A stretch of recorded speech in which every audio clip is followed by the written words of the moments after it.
जी हां, एनडीए में नीतीश की नो एंट्री वाले बयान पर अब घमासान देखने को मिल रहा है। बीजेपी पर सीएम नीतीश कुमार ने जोरदार पलटवार किया है और कहा है कि मर जाना पसंद है, लेकिन बीजेपी के साथ जाना संभव नहीं है। नीतीश कुमार इतने पर नहीं रुके, उन्होंने आगे कहा कि बीजेपी ने लालू और उनके परिवार पर कई केस किए। लालू यादव के परिवार को परेशान करने की कोशिश की गई। 2024 के चुनाव में बीजेपी की हार होगी, ये दावा नीतीश कुमार का। हम आपको बता दें कि दरभंगा में हुए 2 दिवसीय कार्य समिति की बैठक में बीजेपी ने यह निर्णय लिया कि अब नीतीश की वापसी नहीं होगी। नीतीश कुमार के लिए नो एंट्री है बीजेपी में। और आज मुख्यमंत्री नीतीश कुमार ने बीजेपी में नो एंट्री वाले बयान पर प्रतिक्रिया दी है।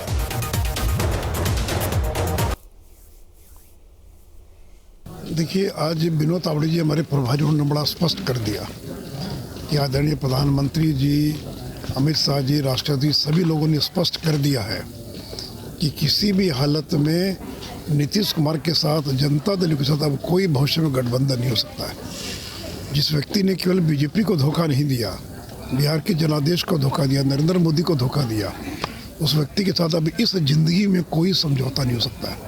और देखिए, वो तो अब एक लायबिलिटी हो गए, एक बोझ हो गए।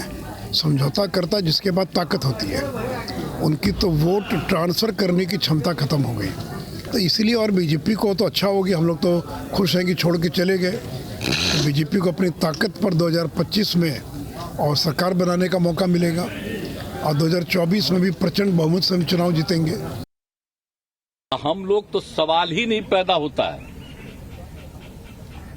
मर जाना कबूल है, उनके साथ जाना हमको कभी कबूल नहीं है। ये अच्छी तरह जान लीजिए, समझ लीजिए, सब बोगस बात है। काहे के लिए बोल रहा है? इतना हिम्मत करके, फिर मेहनत करके, लाला करके हमको किया, क्या क्या कर दिया था ये बिना मतलब का। इनके पिताजी पर, सब पर केस फेस करके क्या कर दिया था अब बिना मतलब का हमको ही करके। और उसके बाद फिर जो हम लोग खत्म किए, तब फिर कुछ करने के चक्कर में। वहीं बीजेपी नेता नवल किशोर यादव ने नीतीश कुमार पर हमला बोला। उन्होंने कहा कि नीतीश कुमार के लिए बीजेपी के दरवाजे हमेशा के लिए बंद हो गए हैं। 2 दिवसीय बीजेपी की प्रदेश कार्यकारिणी की बैठक में पार्टी के सभी नेताओं ने इस पर अपनी सहमति जताई है। इसके साथ ही कहा कि अब उनका राजनीतिक वजूद खत्म हो गया। अब नीतीश कुमार के पास कोई आधार नहीं है और कोई विचारधारा नहीं। भारतीय जनता पार्टी मूल्यों और विचारों पर चलती है और नीतीश कुमार को पलटी मारने की आदत हो गई। अपने सुविधा के अनुसार जीना चाहते हैं, लोगों को ये बताना चाहते हैं, कभी इधर कभी उधर।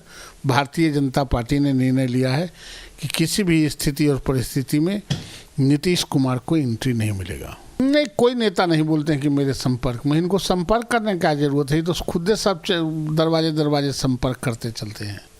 ये तो खुद संपर्क करने वाले मशीन है। अब इनसे कोई संपर्क कोई करता भी नहीं है और नीतीश कुमार जी के लिए परमानेंट दरवाजा भारतीय जनता पार्टी का बंद है। तो घमासान बिहार के सियासी गलियारे में पुराने दोस्त एक दूसरे के दुश्मन बन गए हैं। सहयोगी आदित्य हमारे साथ जुड़े हुए, सीधे पटना का रुख करते हैं और उनसे जानते हैं ये जो घमासान मचा हुआ है नीतीश कुमार की वापसी को लेकर। एक और तो बीजेपी ने नो एंट्री का बोर्ड लगा दिया है और दूसरी ओर नीतीश कुमार कह रहे हैं कि मर जाएंगे लेकिन उसके साथ फिर से वापस नहीं जाएंगे। क्या चल रहा है आदित्य?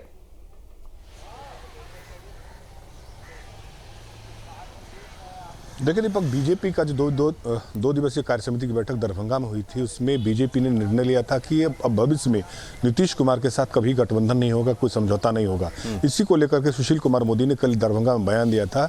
और आज जब इस पर मुख्यमंत्री नीतीश कुमार से पूछा गया कि बीजेपी का ये कहना है कि वह बीजेपी के लिए का दरवाजा आपके लिए बंद है, तो 2 टूक शब्दों में नीतीश कुमार का अभी तक का सबसे बड़ा बयान ये आया है कि मर जाना पसंद है, अब उनके साथ जाना कबूल नहीं है।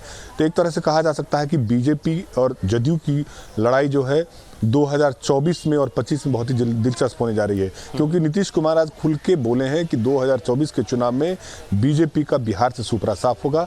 2020 के चुनाव में, विधानसभा का जो चुनाव हुआ था, नीतीश कुमार ने आरोप लगाया कि जदयू के तमाम कार्यकर्ता और नेता लगे हुए थे कि गठबंधन की किसी तरीके से जीत हो, लेकिन बीजेपी के नेता और उनके वर्कर जदयू को हराने का काम किया था। वो नहीं चाहते थे कि 2020 के चुनाव में मुख्यमंत्री बने, लेकिन बीजेपी के प्रेशर में उन्होंने मुख्यमंत्री पद का लिया। लेकिन जिस तरीके का व्यवहार बीजेपी का होने लगा इसीलिए दूरी बढ़ गई और वो अटल जी को मानने वाले हैं। उन्होंने साफ तौर पर केंद्र सरकार पर ये आरोप लगाया कि इतिहास को बदलने की साजिश हो रही है। तो